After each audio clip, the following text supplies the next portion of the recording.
Monstruos mexicanos. Parte 3. Carmen Leñero.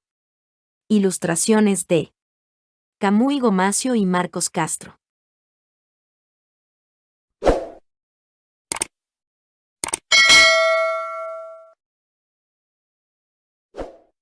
Tucácame.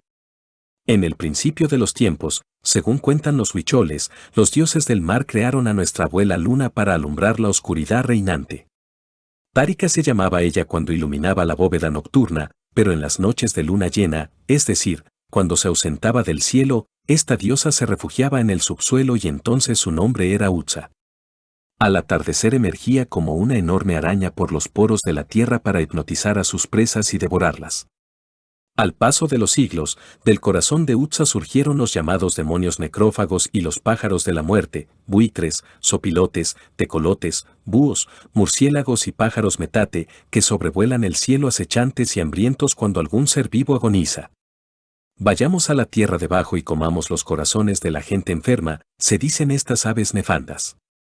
En una ocasión, cuando los pájaros de la muerte infestaban el cielo, los ancestros de los huicholes se preguntaron qué habrían de hacer con los cadáveres de sus muertos, para protegerlos y a la vez devolverlos al flujo de la vida. Si los dejamos tirados en el campo, la putrefacción de sus vísceras habrá de contaminar el aire y nos causará enfermedades, sentenció el más sabio de los ancestros. Será mejor permitir que los pájaros de la muerte devoren los cadáveres, así, al menos, las almas de nuestros difuntos volarán entre sus alas. ¡Qué absurdo!, gritó otro de los presentes, que tenía fama de alucinado. Lo que debemos hacer es devorarlos nosotros mismos para que su espíritu nutra nuestra fortaleza. ¿Devorar a nuestros semejantes? ¿Pero qué dices, Tucácame?, exclamó el más anciano. Eso ha sido prohibido por los dioses. Y el hombre que lo haga caerá en la demencia. Tucácame compartía los gustos y voracidad de los pájaros de la muerte y con envidia había espiado muchas veces a la abuela araña cazando al anochecer, pero replicó con fingida displicencia: entonces, entreguemos los muertos a Utsa. Ella los envolverá en su sábana de tierra, los cubrirá con su red y los hará vivir en el inframundo. Los ancestros tuvieron que admitir que no era una mala idea. Así que eligieron una zona aledaña al cerro quemado, donde enterraron a sus difuntos uno tras otro, mes tras mes, año tras año. Después de cada entierro, al caer la noche, una sombra demoníaca se cernía sobre los montículos de arena seca. Era Tucácame, que alevosamente bajaba de su ranchería para extraer el cuerpo recién enterrado y darse un festín de carne humana, chupando hasta el más pequeño de los huesos del cadáver. A fin de no despertar sospechas, rehacía el montículo de tierra y sobre él acomodaba los huesos en forma de araña, para que todos pensaran que aquel había sido un trabajo de Utsa. En cada ocasión, sin embargo, guardaba para sí uno de los huesos y lo colgaba de su cinturón, como un pequeño trofeo.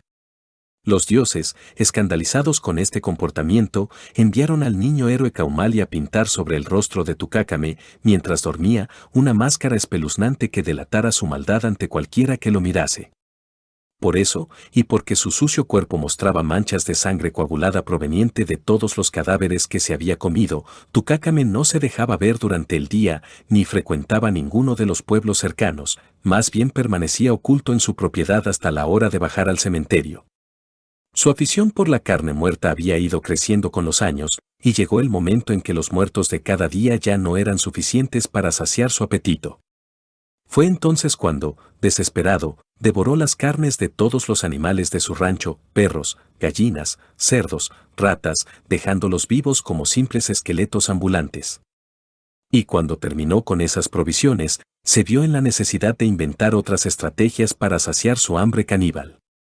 De vez en cuando, algún viajero despistado pasaba cerca de su rancho.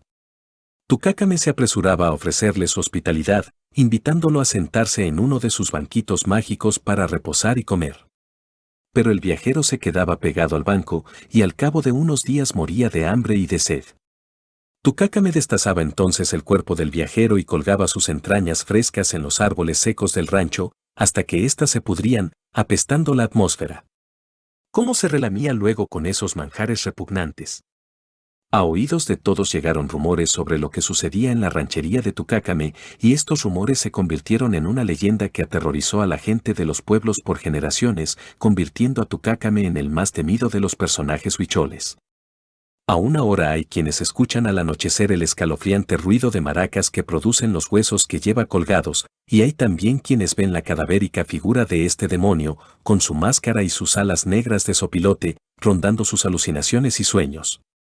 Hubo ciertamente algunos viajeros que lograron escapar de los banquitos maléficos de Tucácame, pero a ellos los convirtió en feas ardillas rayadas, llamadas camoco, que suelen diseminar la enfermedad de la demencia entre la gente huichol, generalmente durante las fiestas y borracheras. Biografía del Tucácame. Origen, huichol. Nombre, Tucácame o Ticácame, que en lengua huichol quiere decir el diablo. Apodos, demonio necrófago. Luna araña. Señor del inframundo. Parentela, nieto de Utsa, araña ogro de gran cabellera, diosa del inframundo que devora a los muertos. Hijo adoptivo de la diosa Takutsinakawe en su versión perversa. Primo de los pájaros de la muerte y los pájaros metate carroñeros, y pariente lejano de todos los vampiros que existen. Sexo, masculino. Domicilio, el inframundo, pero suele rondar el desierto de Wirikuta durante la luna nueva y se aparece en las alucinaciones producidas por el hongo del peyote. Señas particulares, tiene cuerpo humano, pero a veces es un simple esqueleto o adquiere la figura de un lobo. Es de color negro con rayas blancas y siempre está manchado de sangre. Tiene la cara pintarrajeada como una máscara, con puntos blancos asquerosos. Posee alas de sopilote o de murciélago. Lleva cuernos en la cabeza, como un diablo, y el pelo muy desordenado. El borde de sus orejas es como una sierra. Tiene saltada la bola del ojo. Su corazón es un perico. De su cintura cuelgan huesos de cadáveres que producen un escalofriante ruido de maracas. Es extremadamente sucio y pestilente, pues se alimenta de carne humana putrefacta. Odia el agua y por eso nunca la bebe ni se baña. Es malévolo, voraz, envidioso, meticuloso e hipócrita. Sus mascotas son esqueletos vivientes de animales, y vive rodeado de los pájaros de la muerte. Misión: gobernar el inframundo. Ser caníbal y carroñero, chupa huesos, limpia cadáveres y raptor de almas. Tiene el poder de provocar demencia y de usar como arma los 5 grandes fuegos, alimentados con sangre de sus víctimas. Antídoto: quemarlo para que se convierta en agua o correr a refugiarse en el pantano sagrado, lejos del desierto. Serpiente Tzucán. Cuentan los ancianos mayas que a todo lo ancho y largo de la península de Yucatán serpentean, por debajo de la tierra, largos túneles que conectan los cenotes, pozos y cavernas, y que comunican entre sí, con sus pasadizos húmedos y oscuros, las pirámides y los monasterios. Pero quizá no se trata de túneles secretos ni de ríos subterráneos, sino de portentosas culebras como la serpiente Tzucán, dueña de las grutas, bendición y terror de los habitantes. Entre muchas otras serpientes brotó y creció Tzucán, pero pronto se distinguió de las demás por su tamaño gigantesco y el insólito grosor de su cuerpo. Salió entonces de su gruta y se recostó en la llanura, bloqueando a la vez varios caminos. Tan larga era, que su cola y su cabeza iban a perderse entre los montes, a ambos extremos del llano.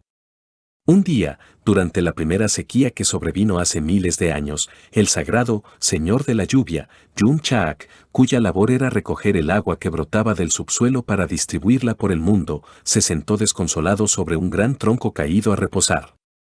Inútiles habían sido sus esfuerzos por recolectar siquiera unas cuantas gotas de los cenotes vacíos y los pozos secos. ¿Quién se ha robado el agua?, se preguntó perplejo. En sus múltiples andanzas había podido observar cómo los campesinos se culpaban entre sí por la falta de líquido, los de un pueblo acusaban a los del otro de estar desviando las corrientes subterráneas que nutren los cenotes, o de dragarlos en secreto para regar sus propias cosechas. Además del calor sofocante reinaba, pues, un clima de violencia y desconfianza en toda la región.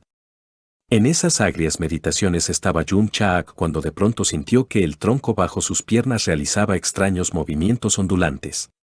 Dio un salto. También saltó de susto su diminuto caballo blanco con alas, que pastaba no lejos de ahí. Y es que no se había sentado en un tronco sino sobre la serpiente Tsukan, que se desperezó súbitamente hambrienta. La criatura abrió sus fauces y sorbió de una sola inhalación al pobre caballito de Yum Chaak, que en vano intentaba alzar el vuelo. El señor de la lluvia se enfureció. Montó a horcajadas sobre Tsukan y la fustigó con su látigo. Ahora tú serás mi montura y habrás de servirme por toda la eternidad. Sacudiendo las fabulosas crines que le brotaron en ese momento, Tsukan torció el cuello para mirar al osado jinete que la increpaba. Sus ojos equinos irradiaban una rebeldía que hubiese paralizado a cualquiera. ¿Quién se atreve a fustigarme?, silbó sordamente el monstruo. Soy el señor de la lluvia y desde ahora, tu señor. Me llevarás hasta el mar para traer agua a los cenotes, que cegueramente tú te has bebido, dijo Yum Chaak, espoleando a la serpiente y provocando con el solo golpe de sus talones que al monstruo le surgieran dos alas de murciélago gigantes. Tsukan volvió a retorcerse colérica, queriendo derribar a Yum Chaak. Pero la agitación de sus crines generó tumultuosas ráfagas que inflamaron sus alas y la elevaron por los aires bajo el mando de su nuevo señor. Unos cazadores que deambulaban por la comarca, Camilo y Santiago Aque, oyeron el ruido de un aleteo pesado sobre sus cabezas. ¿Cuál no sería su espanto al levantar la vista y ver a la culebra voladora cruzando el cielo rumbo al oriente? Alzaron sus escopetas pero tuvieron miedo de tirar. Nada podrán nuestros disparos contra esa criatura del demonio, solo lograremos encolerizarla y hacer que nos devore, balbuceó Camilo. Así que se quedaron contemplando al monstruo, hasta que éste se perdió en el horizonte en medio de un resplandor rojizo, y luego volvieron a sus casas agradecidos de estar sanos y salvos. A las pocas semanas, sin embargo, Camilo murió de fiebres y Santiago Aque tuvo un accidente de caza que lo dejó paralítico de la cintura para abajo. Los campesinos te temen, Tsukan, y no sin razón, dijo el señor de la lluvia, cuando hubo llenado cientos de guijarros con agua de mar, atando cada uno al lomo de la serpiente. Nos aprovecharemos de eso. Tsukan no prestó atención a aquellas palabras, pues se hallaba fascinada con la contemplación del mar, que nunca antes había visto, aquel inmenso mar, hogar originario de todos los monstruos, tan insondable como la imaginación humana. Yo no pienso volver a la gruta, bisbiceó ronca. Quiero quedarme a vivir en las aguas del océano, donde puedo moverme con soltura y libertad, confundida con los vaivenes del oleaje. Primero debes terminar tu misión, sentenció Yum Chaak. ¿Mi misión? ¿De qué rayos hablas? Los monstruos no tenemos ninguna misión, replicó Tsukan con un relincho. Nuestra única razón de existir es hacer que las criaturas vivientes nos respeten. Precisamente, dijo el señor de la lluvia con voz autoritaria, jalando a un lado las riendas de su corcel para dar la media vuelta. Generación tras generación cuidarás de los cenotes, las cavernas y las grutas, para que nadie, ya sea un dios, un animal o un ser humano, se atreva a robar el agua. Solo cuando envejezcas podrás venir a refugiarte en el océano, añadió el dios, a sabiendas de que Tsukan estaba condenada a rejuvenecer constantemente. Al ver que dejaban atrás la costa, Tsukan sintió una nostalgia inmensa e intentó detenerse en seco. Pero Yum Chaak la espoleó bruscamente, ocasionando que la serpiente se encabritara. El monstruo se alzó con violencia y derribó al señor de la lluvia, que mientras iba cayendo al vacío logró agitar su brazo sagrado y blandir, como un látigo de fuego, un extraordinario relámpago. El relámpago alcanzó a Tsukan y en un instante la fulminó, dejando su cuerpo reducido a millares de gotas ácidas que llovieron sobre la región. Los cauces secos de los ríos se inundaron con esta lluvia ardiente y el torrente corrió cuesta abajo hasta una gruta, donde quedó estancado por semanas. Sin embargo, poco a poco, al calor maternal de la gruta y en su secreta oscuridad, las aguas del estanque se condensaron hasta formar de nuevo la figura de Tsukan, enroscada en sí misma y soñando el sueño de los monstruos tutelares. Se desperezaba día a día como una gigantesca larva gelatinosa a la que le crecieron escamas de reptil y alas de murciélago. Resucitada y rejuvenecida, Tsukan batió sus esperpénticas alas y salió de la gruta volando en dirección a su ansiado mar. Cuando se hallaba surcando el cielo fue vista por unos campesinos, que se taparon de inmediato los ojos para no ser víctimas mortales de aquella visión, y corrieron luego hasta el pueblo para avisar que la gran serpiente se hallaba rondando la comarca. Un resplandor rojizo se extendía amenazador sobre el horizonte. Esta vez, Jung Chaak logró interceptar al monstruo mediante la formidable fuerza de todos los vientos a su mando. «Regresa a tu puesto, monstruo rebelde», rugió. Con los ojos enardecidos de rabia, Tsukan giró en medio del cielo, presa del enorme remolino de aire que había provocado el dios. Giró a tan tremenda velocidad que terminó desintegrándose en millares de gotas ácidas que llovieron sobre la región. Por un tiempo, nadie en toda la zona maya se atrevió a tomar agua de ríos, cenotes y pozos sin el permiso de los ancianos. Una tarde, meses después, Santiago Ake, víctima de parálisis en las piernas a causa de su pasado encuentro con la culebra voladora, se hallaba dormitando en el portal de su casa. De pronto, para su horror, oyó un estruendoso relincho y alcanzó a ver, incluso a través de sus párpados cerrados, un destello rojo que cruzaba el cielo rumbo al mar, siempre rumbo al mar. Biografía de la serpiente Tsukan. Origen, maya. Nombre, Tsukan, que viene de las palabras mayas tsuts, chupar, y kan, culebra. Otro de sus nombres es Japaikan, que también quiere decir serpiente chupadora. Apodos, serpiente con crines. Culebra voladora. Caballo del señor de la lluvia. Serpiente chupadora de las grutas. Parentela, nieta de Pitón, la antigua serpiente de la mitología griega, hija de la serpiente sagrada Kukulkan, y de Chaak, dios del agua y la lluvia, también hermana de la serpiente Chayilkan, que chupa la leche de los pechos de las madres cuando están amamantando, mientras introduce la punta de su cola en la boca del niño para adormecerlo. Sexo, femenino. Edad, 15 siglos. Domicilio, grutas, cenotes y pozos de Yucatán, pero se muda al mar cuando envejece. Señas particulares, su cuerpo es enorme y tan grueso como un tronco. Es de color verde con puntos negros. Tiene una gran cabeza con crines, ojos de caballo y alas de murciélago gigantes. Su aliento es caliente y poderoso. Cuando surca el cielo desprende un fulgor rojizo. Tiene muy mal carácter. Es rebelde y huidiza como el aire, de modo que muy pocos tienen la capacidad perceptiva o espiritual para verla. Misión: custodiar las aguas de los cenotes y pozos, así como los tesoros ocultos en las cuevas.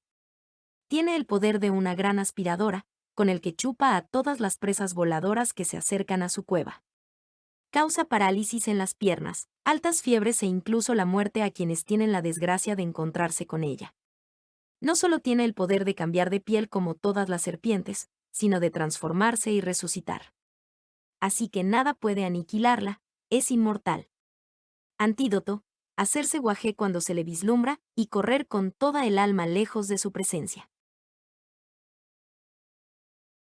Bolas de fuego. Hay recetas para todo, para preparar deliciosos manjares o complicadas medicinas, para hacer el bien y para hacer el mal. Expertas en cocinar elixires y pócimas son sin duda las brujas, que lo aprendieron en libros oscuros o del mismísimo diablo, con quien tienen asuntos. Eso lo sabemos muy bien mi hermana Bruñí y yo desde el día en que curioseamos en el herrumbroso baúl de mi abuela, y encontramos ahí un extraño volumen de recetas mexicanas antiguas, recuperadas del olvido y traducidas por ella, doña Teresita de Güemes, que era una maestra otomí muy lista. El libro se llama El macabro legado de Mometskopinki. Como sucede a menudo con los hogares de los viejitos, el de mi abuela era muy oscuro y apenas si podíamos leer, así que Bruñí guardó el recetario en su mochila para llevárnoslo a casa, sin siquiera pedírselo a su dueña. Algo se olió ella, sin embargo, porque cuando nos íbamos nos miró con una mueca de recelo desde su sillón.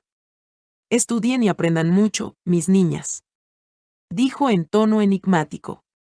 Más enigmático nos resultaba aquel libro polvoriento, que ya en su primera página tenía una advertencia. Las recetas contenidas en este libro no deben ser puestas en práctica por menores de edad, ni por personas de nervios frágiles. ¿De dónde sacó mi abuela la idea de escribir este recetario? Ni nos lo preguntamos. Lo que nos interesaba era conocer su contenido, que gracias a doña Teresita se había conservado por siglos, quizás solo para que un día Bruñí y yo aprendiéramos a ser lo que en realidad somos. ¿Quién habrá sido Mometskopinki?, preguntó mi hermana, pronunciando con dificultad aquel nombre. Ya lo averiguaremos, contesté tomando el libro entre mis manos. Mira esta nota, y leí en voz alta. la maga Momet, Soo, o como sea, dije para abreviar, vivió hace más de 500 años en estas tierras. Hoy su alma reposa en el inframundo. Nació del buen dios Quetzalcóatl y del malvado Tezcatlipoca, el que se inventa a sí mismo, poseía, por tanto, la semilla del bien y del mal. Aprendió con el famoso brujo Tlacatecolotl las artes que dejó consignadas en un códice secreto, escrito de su propia mano, utilizando como tinta la sangre de un recién nacido. Este libro se basa en dicho códice, así como en toda la experiencia acumulada durante los siglos siguientes. Bruñi y yo nos estremecimos, y pese a nuestra curiosidad, cerramos de golpe el recetario. De veras íbamos a leerlo, a mis papás no les gustaría. Decidimos esperar a que se durmieran. Ya entrada la noche, Bruñi y yo nos levantamos de puntitas y nos metimos en el closet. Yo llevaba una linterna que encendimos bajo los abrigos colgantes. A primera vista, el libro parecía un recetario común, con sus listas de ingredientes y procedimientos, pero pronto nos dimos cuenta de su peculiaridad. El primer capítulo era: receta para crear a una bruja. Ingredientes: una noche de luna. Una mujer común, joven o vieja, de preferencia, descontenta con su vida. Una ramilla de paja con un extremo puntiagudo. Un puñado de cochinillas secas, machucadas y cocidas con anterioridad para obtener, gracias a la incorporación de una clara de huevo, un pigmento rojo y pegajoso que servirá como tinta, a falta de sangre fresca. Un jarrito para contener la tinta. Un pliego de papel amate. Alguna forma de comunicación inmediata con el dios Tezcatlipoca, ya sean señales de humo, invocaciones o malos pensamientos. Modo de preparación. Se ha de concertar un encuentro casual, de noche y en el campo, entre la mujer escogida y Tezcatlipoca, quien se le aparecerá como un gentil guerrero o con cualquier otra figura que el caballero del espejo humeante decida adoptar. Le ofrecerá compartir sus poderes sobrenaturales, a lo que ella, incrédula y temerosa, se negará rotundamente, antes de echar a correr. No se persiga a la mujer ni se le presione. Después, cuando se halle dormida en su lecho, hay que calentarle la cabeza con ideas de poder y fuertes deseos carnales. Ello debe hacerse al oído y con voz seductora para que su cerebro se cueza a fuego lento, lo cual se logra a lo largo de varias noches. Cuando su cabeza bulla con el ansia de volver a ver al caballero del espejo humeante, hay que tomarla por sorpresa, extender frente a ella el papel amate y acercarle el jarrito con tinta de cochinilla. Se mojará la punta de la ramilla en la tinta y se instará a la mujer a firmar el contrato, que Tezcatlipoca habrá redactado antes con humo invisible, y según el cual, la mujer recibirá el poder de transformarse en ave o en bola de fuego, y volar, la facultad de desintegrarse para penetrar por intersticios y agujeros, y finalmente, la sabiduría para realizar todo tipo de encantamientos, a cambio de dos cosas: recolectar almas inocentes para nutrir el infierno y entregar su propia alma al diablo. En el momento de morir. Una vez firmado el documento, una nueva bruja habrá sido creada. Precauciones: no informar a nadie que se ha creado una bruja, pues ello disminuiría su posibilidad de engañar. No crear más de una bruja por región, para evitar llenar al mundo con estos seres. Esconder el contrato firmado, para que la bruja no pueda leer las cláusulas escritas en letra pequeña, una de las cuales establece que, en caso de ser atrapada, conjurada o quemada, el señor del mal no habrá de rescatarla de sus raptores, quienes obtendrán, en cambio, un tesoro o la realización de algún deseo, que Tezcatlipoca mismo les concederá como una trampa. Antes de abandonar a su suerte a la nueva bruja, conviene hacerle una advertencia, que para sobrevivir tendrá que alimentarse únicamente con sangre de bebé sin bautizar. Pese al susto que nos causó esta receta, estábamos realmente intrigadas, así que proseguimos la lectura. Receta para volar en busca de presas. Ingredientes: patas, alas, pico y ojos de un guajolote, arrancados al animal aún vivo. Un desatornillador grande. Un desatornillador pequeño. Un pocillo con saliva de bruja, ya sea propia o ajena. Un escondite seguro para dejar las partes extraídas del cuerpo de uno. Media hora diaria de ejercicios de propulsión, elevación y aterrizaje. Modo de preparación. Al caer la noche, en la privacidad del hogar y sin testigos, sentarse cómodamente en el borde de la cama. Emplear el desatornillador grande para quitarse piernas y brazos. Colocar en su lugar las patas y alas de guajolote, adhiriéndolas al cuerpo con la saliva previamente recolectada en el pocillo. Tomar el pico del ave y adherirlo a los labios, cuidando de no pellizcar la lengua. Colocar los ojos del guajolote al alcance de la mano. Después, con el desatornillador chico, extraerse los ojos y encajarlos del animal en las cuencas vacías de uno. Respirar hondo y agitar las extremidades hasta que la transformación en ave negra se haya completado, y hasta sentir el calor satánico de las nuevas pupilas. A continuación, esconder muy bien las piernas, brazos y ojos extraídos. Finalmente, realizar los aleteos y saltos practicados días atrás, antes de salir a la azotea y alzar el vuelo. Precauciones. Desatornillarse los ojos al último, para no cometer errores de visión. No dejar las extremidades estirpadas al alcance de ninguno de los habitantes de la casa, porque podrían quemarlas, impidiéndole a uno recobrar su figura habitual al regresar de la cacería. No contar a nadie el secreto de nuestra doble personalidad, pues el temor ajeno nos pondría en grave peligro. Instintivamente, Gruñé y yo nos restregamos los ojos, antes de pasar la página y seguir leyendo. Receta para convertirse en una bola de fuego. Ingredientes. Un trapo 100% algodón, de 5 por 12 centímetros. 1 mililitro de benzina aceitosa o éter de petróleo. 1 metro de hilo de algodón. Unas tijeras. Una aguja de coser. Una caja de cerillos. Modo de preparación. Cuando la transformación en ave negra resulte demasiado riesgosa, lo más conveniente es trasladarse por los aires en forma de bola de fuego. La preparación de una bola de fuego es laboriosa y no debe realizarse en casa, sino en lo alto de un cerro. Primero se debe enrollar el trapo de algodón formando una pequeña pelota. Luego, habiendo ensartado el hilo, hay que pasar la aguja a través de la pelotita y rodearla con el hilo varias veces antes de cortar el hilo con las tijeras. Después, sumérjase la pelotita en el éter de petróleo, cuidando de no sobrecargarlo ni de mojarse los dedos, para que las manos no vayan a quemarse. Acérquese un cerillo encendido a la pelotita, que arderá divinamente en la palma de la mano. Solo si realmente es usted una bruja probada, láncese la pelotita ardiente a la boca y tráguela de un bocado. Al instante, usted misma arderá como una majestuosa bola de lumbre. Suba rodando hasta lo alto del cerro y desde ahí arrójese al vacío. Recorrerá como un bólido las distancias más largas, asombrando a todos. Precauciones. No disminuya la velocidad de vuelo cuando alguien, desde abajo, pretenda lazarla con una cuerda, como a una res voladora. Si resulta atrapada, el cazador la lanzará por tierra y, ya en el suelo, la matará a palos. Esto de ser bruja es peligroso, balbuceó Gruñí. Mejor le regresamos el libro a la abuela y nos olvidamos del asunto. No, hermanita. Aquí tenemos todo lo necesario para salir bien libradas, mira. Dije, cambiando de página. Receta para alimentarse siendo bruja. Ingredientes.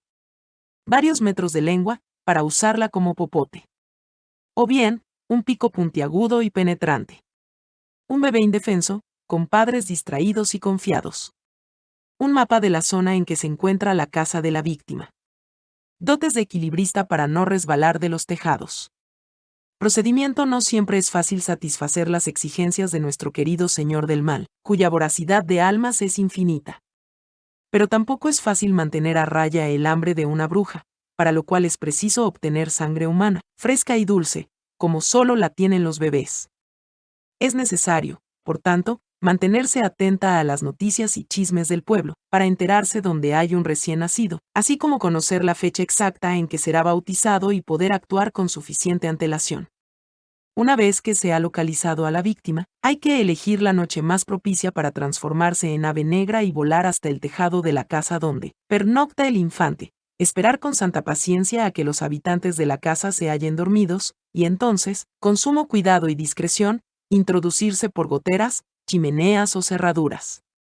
O bien, desde el tejado, y justo sobre el lecho del infante, se puede introducir la lengua por un pequeño orificio y estirarla hasta alcanzar el cuello de la víctima.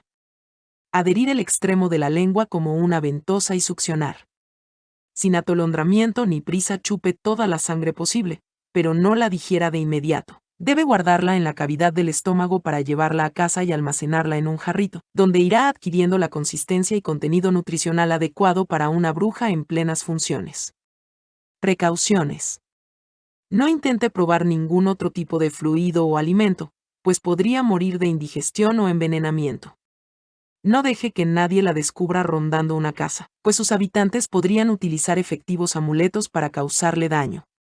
Una vez en el cuarto de la víctima, evite mirarse en los espejos, para no sufrir un ataque de espanto. Procure moverse siempre por el techo, ya que en el suelo pueden encontrarse oukots pegajosos que impedirían su huida. Para asegurarse de que la víctima ha perecido, y ya no podrá ser bautizada, conviene llevarla afuera y clavar su cuerpecillo en los magueyes, a modo de trofeo satánico. ¡Qué asqueroso!, exclamó Bruni, restregándose los labios sin darse cuenta. La linterna se apagó y nos quedamos a oscuras. Aunque no teníamos frío, temblábamos de miedo y de culpabilidad por estar leyendo aquello. Lo único que queríamos era volver a nuestras camas y apartar este libro de nuestras vidas. Y eso hubiéramos hecho si después de girar un poco la cabeza de la linterna, esta no se hubiera encendido de nuevo. Bruni pasó entonces las hojas rápidamente hasta llegar al capítulo final, que no parecía estar dirigido a las brujas, sino a sus posibles víctimas y enemigos. Consejos prácticos para conjurar a una bruja. Dios mío, dije perpleja, se tratará de fórmulas originales de la vieja Mometskopinki, o de indicaciones que mi abuela añadió para impedir que nos convirtiéramos en brujas. Claro que no, gritó Bruni, mirándome con ojos de fuego. Escribió estos consejos para prevenirnos de nuestros cazadores. Consejo 1. Lo que más asusta a una bruja es ella misma, de modo que para ahuyentarla se suele colocar en la habitación de la víctima algún objeto reflejante donde la maga se tope con su propio rostro, ya sea una escudilla de agua o un espejo. Consejo 2. Siendo cómplices y ayudantes devotas del diablo, es natural que las brujas se vean intimidadas por el símbolo de la cruz, así que un crucifijo en la puerta puede mantenerlas a raya. Por otra parte, hay personas que esparcen en el piso varitas de ocote, para que cuando la bruja las pise quede adherida y no pueda escapar. Si esto llega a suceder, aprovechar la oportunidad y la muela a golpes ahí mismo. Consejo 3. Las brujas son mujeres que en vez de amamantar bebés y darles su leche, como una mamá, hacen lo contrario. Les chupan la sangre, que es el líquido vital, así que en vez de alimentarlos se alimentan de ellos. Realmente sus impulsos y su espíritu funcionan al revés, y por eso, si se deja a la vista objetos, como un sombrero o una camisa, volteados de cabeza o por el envés, las brujas se confunden y prefieren marcharse. Consejo 4. Gran parte del poder que tienen las brujas se debe a que son estupendas farsantes. Fingen ser mujeres normales e inofensivas, aunque de hecho sean criaturas perniciosas que, como todo nahual, tienen la capacidad de convertirse en temibles animales, en humo o en lumbre, abandonando ciertas partes de su cuerpo al realizar su transformación. Por eso, una forma de derrotarlas es quemar esas partes del cuerpo que se quitó, impidiendo así que, después de sus correrías, recobren su forma y personalidad habituales. Consejo 5. Cuando se divise en el cielo una bola de fuego, vale la pena dirigirse velozmente tras de ella. En plena carrera hay que lazarla con un mecate o un lazo de vaquero y jalarla hacia abajo con un movimiento fuerte, rápido y rotundo. Ya en el suelo, el fuego de la bola se extinguirá y en su lugar aparecerá el cadáver de una mujer, a la que se debe apalear sin misericordia, pues se trata de una entidad diabólica. El cadáver se esfumará y, con suerte, en su lugar aparecerá un montón de monedas de oro. El cazador de brujas también puede pedir un deseo y éste le será cumplido. Procúrese que tal deseo sea noble y legítimo para que no se convierta en motivo de desgracia y perdición. Consejo 6 o gran consejo. A veces, las palabras son más poderosas que todas las pócimas mágicas, en especial cuando han salido de la boca de una santa. Por eso, el conjuro más efectivo contra las brujas son aquellas frases que dijo la Virgen María cuando su prima Isabel adivinó que estaba embarazada del niño Jesús. Estas frases constituyen un rezo llamado el Magnificat, que comienza así: proclama mi alma la grandeza del Señor, y se alegra mi espíritu en Dios, mi Salvador, porque ha puesto sus ojos en la humildad de su esclava, y por eso desde ahora me llamarán bienaventurada, porque el Poderoso ha hecho obras grandes en mí. Solo que para resultar efectiva como conjuro, esta oración debe ser recitada al revés, es decir, Roñes leda setnar galamla y mamalcorpe, rodabla es im, siode n eutiripse y margela es y margela que. Interrumpí perpleja. Eso suena a maleficio. Bruñí no me escuchó. Estaba fascinada por aquellas líneas y no podía despegar sus ojos de la página, así que continuó la lectura, batallando para articular las extrañísimas palabras volteadas. Avalxeu es et dadlimu al ne sojo susotseu paiu kurok. Adarutnevan ibnarama yemaroa es dos aropi y nene sednak sarbo osea osoredo pe leukrok. No creo que nadie pueda pronunciar eso, y mucho menos aprendérselo para cuando haga falta deshacerse de una bruja, dije burlona. Pero Bruñí, sin prestarme atención, recitó de memoria y sin problemas la primera línea del rezo. Roñe es leda sednar galamla y mamalcorpe. Su voz había adquirido un tono grave, y la luz de la linterna hacía que su expresión diera miedo. Quizá por eso repetí tras ella, Roñe es eled, esed, alimalor, asednar galamla y mamalcorpe. Me corrigió Bruñí. Sí, y mamalcorpe.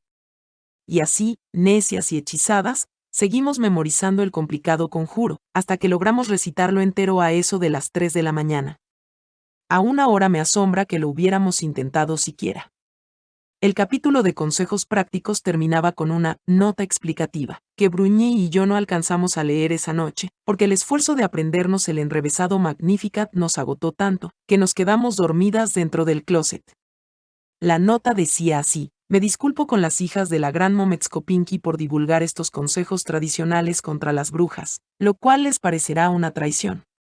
Sin embargo, no dudo que sus habilidades y nuevos conocimientos les permitirán neutralizar la supuesta eficacia de tan ingenuos conjuros.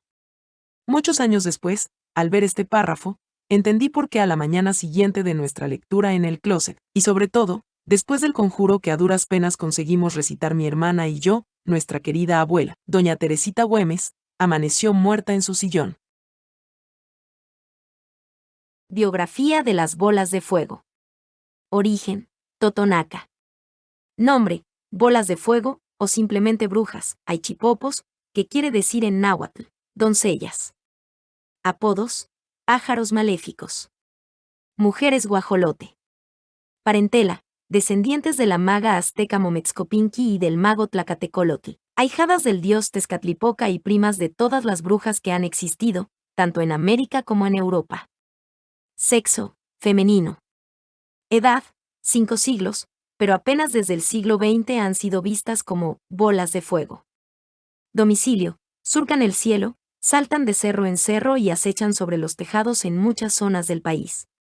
Señas particulares: en su forma original son mujeres, jóvenes y hermosas, o ancianas y horribles, pero se aparecen como inmensas aves negras o como bolas de lumbre que caen del cielo, igual que los meteoritos. Tienen patas de guajolote, pico puntiagudo y una lengua larguísima para chupar la sangre de los recién nacidos. Sus ojos son rojos y llameantes. Poseen corazón de agua. Son farsantes, pues tienen doble personalidad. Son fogosas, exhibicionistas, escurridizas y vengativas. Misión: actuar como asistentes personales del diablo, secuestrando almas para el infierno y engañando a los hombres. Tienen el poder de metamorfosearse en ave, bola de fuego o bellísima mujer, así como de hacer maleficios y de colarse por cualquier sitio como el humo. Antídoto: colocar en casa crucifijos, palanganas de agua, espejos y objetos al revés. Quemar las partes del cuerpo que se quitaron para transformarse. Lazarlas cuando son bolas de fuego. O conjurarlas, rezando con palabras pronunciadas de atrás para adelante. La serpiente de 7 cabezas. 7 son las cabezas del monstruo que abre túneles bajo tierra y que luego, bajo las aguas, custodia el gran tesoro del mar, origen de la vida. 7 son las regiones del mundo, las franjas del arco iris y los cuellos de la gran serpiente abuela. 7 son los pecados capitales, como las cabezas de Satán, que el arcángel San Miguel debe cortar una por una al final de los tiempos, igual que hizo Hércules con la terrible hidra del océano. 7 son las almas que tiene un hombre, según los indios mijes, y 7 son los tentáculos poderosos de la naturaleza cuando ésta se enfurece, el temblor, el viento, la tempestad, el terremoto, la inundación, la erupción de los volcanes, el huracán devastador. Frente a la monstruosa furia de los elementos, siempre hay un héroe imaginario que salva al mundo. Y cada vez que el valiente guerrero derrota a la serpiente de 7 cabezas ocurre una transformación espeluznante y maravillosa. Los cuellos de la serpiente, esparcidos por el mundo, se transfiguran en ríos asombrosos, en túneles, grutas misteriosas y barrancas, en corrientes marinas que acarician los corales y en caminos de lava petrificada, donde crece después nuevo musgo luminoso. Así pues, para conservar el orden del universo, el gran héroe del bien y el gran monstruo del mal luchan en nuestra mente, aunque nacieron juntos y juntos perviven recreando el mundo, como dos hermanos en pugna. Esto produce grandes historias, como la que voy a relatar ahora. Cuenta una leyenda oaxaqueña que cierto día fueron hallados en una cueva, cerca de Coatlán, 2 huevos gigantes. A los 3 días los huevos reventaron, de uno de ellos salió un niño con pies de ave, robusto y noble, que con el tiempo se convertiría en el amado Rey Condoy, gran defensor del pueblo mije. Del otro huevo salió, en cambio, una enorme serpiente con cuernos. ¿Cómo puede haber hermanos tan distintos y con destinos tan opuestos? El espíritu de Condoy es el heroísmo, el trabajo y la generosidad, mientras que el de su hermana, la serpiente cornuda, es la bestialidad, el instinto y la devastación. Al crecer, Condoy se convirtió en un gigante de fuerza descomunal, capaz de realizar hazañas sobrenaturales.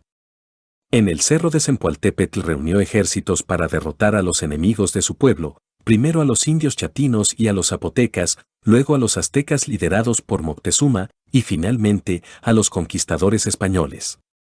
Fue así como convirtió a los mixtecos en Ayuk, es decir, los jamás vencidos. En tiempos de paz, Condoy acostumbraba viajar por el mundo y reunir grandes tesoros, cargarlos en canastas enormes y abandonarlos luego en cuevas donde su gente podría encontrarlos.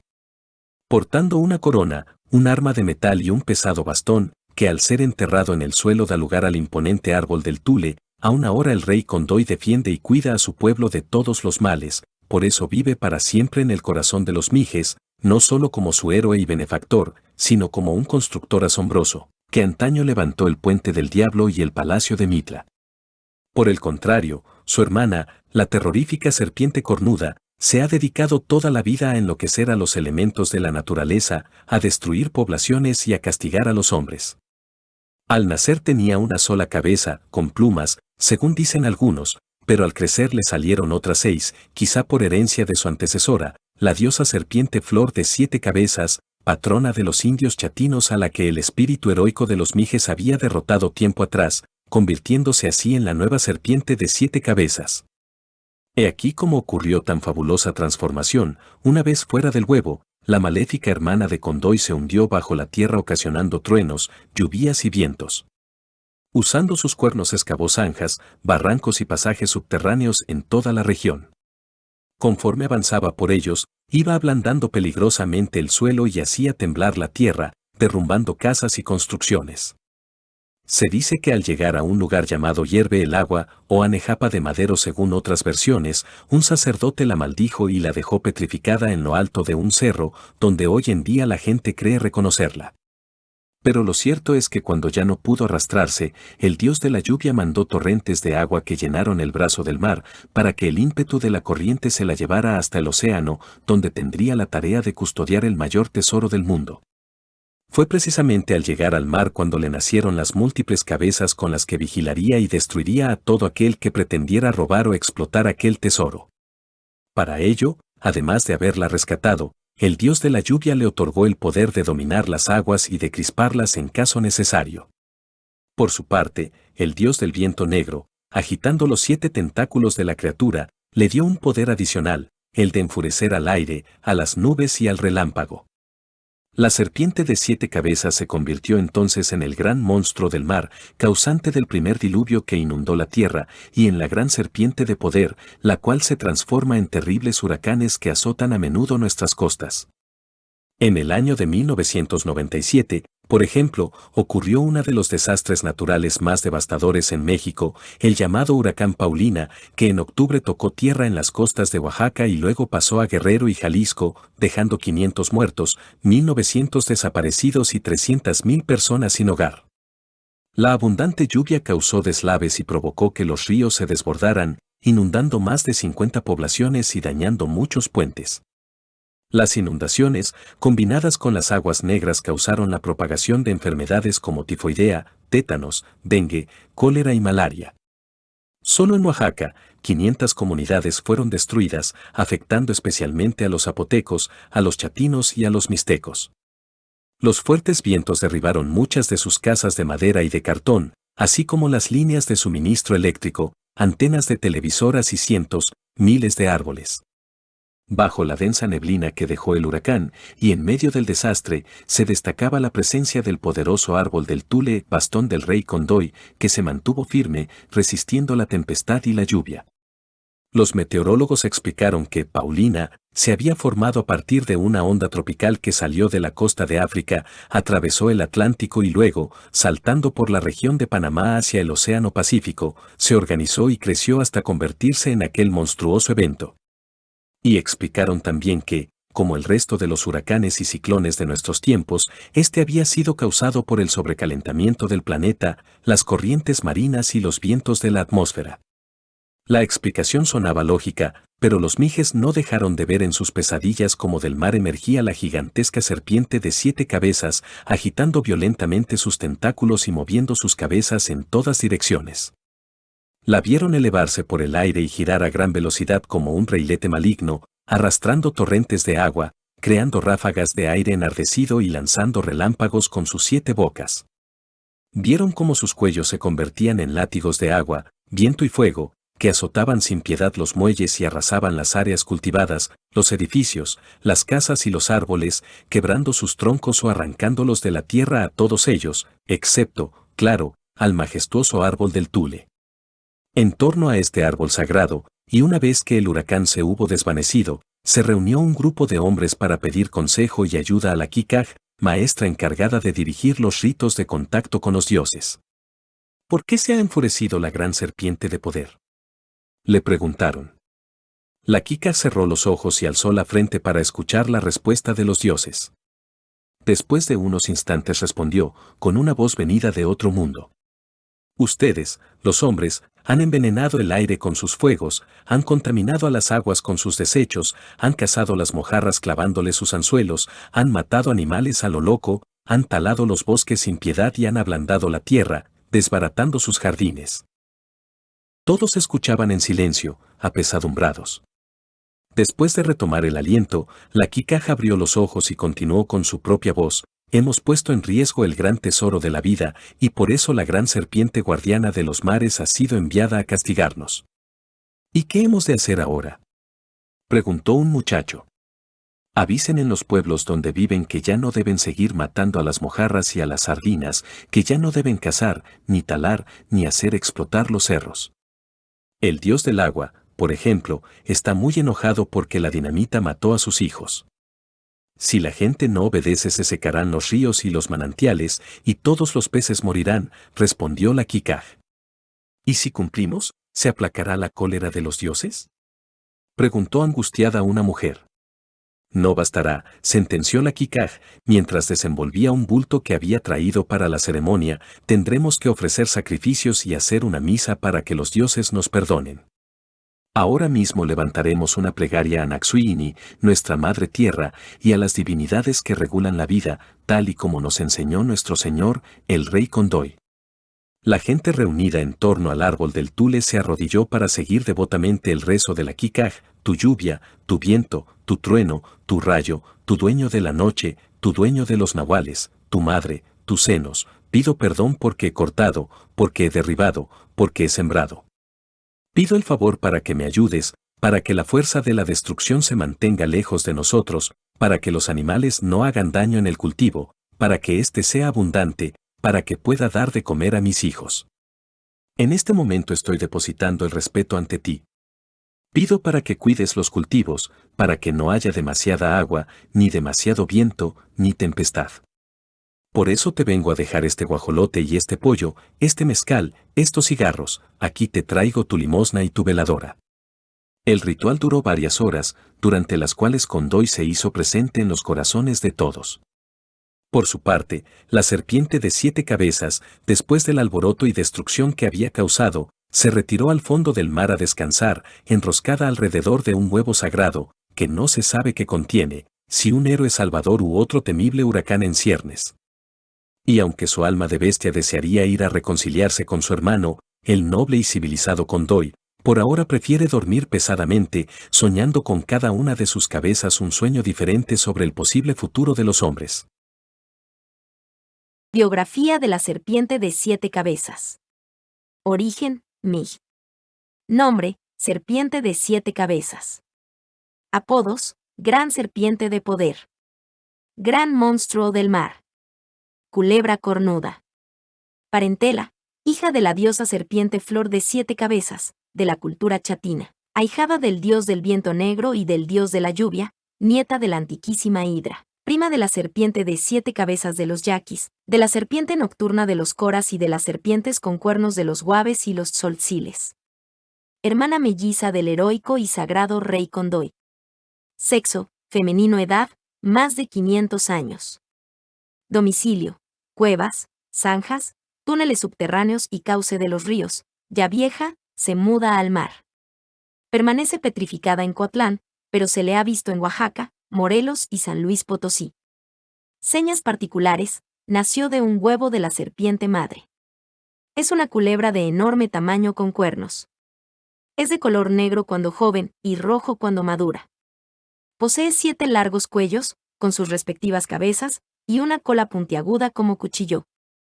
A veces aparece con patas de cocodrilo, garras y trompa. Es perezosa, glotona, agresiva, feroz, asesina, devastadora e impredecible.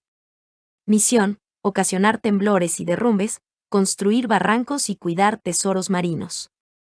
Tiene el poder de dominar las aguas, transformarse en huracán y causar inundaciones, naufragios y ahogamientos. Antídoto, pedir clemencia a las divinidades que la protegen, el Señor de la lluvia y el Señor del viento negro. Cortarle cada una de sus 7 cabezas, lo cual solo puede lograrse si se poseen poderes sobrenaturales.